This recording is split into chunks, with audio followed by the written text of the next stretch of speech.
What was the audition process like to get into Second City? What did you have to go through?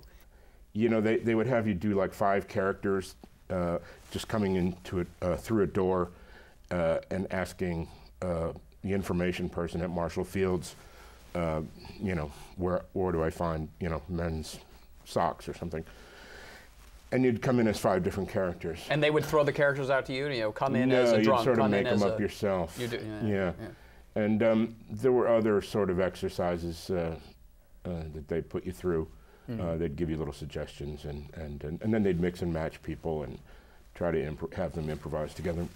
It was pretty amorphous. Thinking on your feet, though. Thinking on your feet. Yeah. Ideally, you're not thinking on your feet. What is that? What do you mean?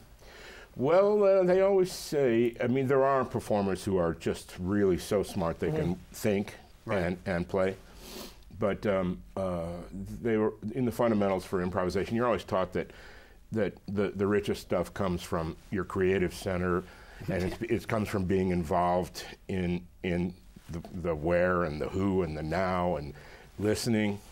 And, you know, it's at the risk of sounding pretentious, you know, it's almost like it just comes out of the collective unconscious, and that, you know, I guarantee you 90% of the richest laughs in all the Second City shows are just, you know, little improv things that were never written.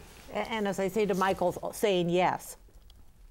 Yes. Improv. Yes, and of course is one of the fundamentals. What does that mean? I'm sorry, I'm not an improv man myself. So yeah, well, when somebody no, that's you. You're not supposed to. When somebody makes an initiation in an improv sketch, you're not supposed to say no, but you're supposed to say yes, and.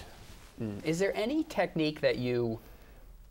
Some of the techniques that you picked up in improv that transfer quite easily to doing a Broadway show, same lines, same moves, night after night? Because going from improv to being really encased in something, is there a relationship there in some way? Yeah. Styles?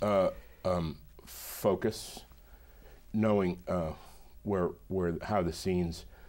You kind of put the scene in front of yourself, ideally, and so knowing how to throw focus as well as take focus is huge in you know, any kind of show. Yeah, in both. Yeah, and any of the and listening, of course. Right.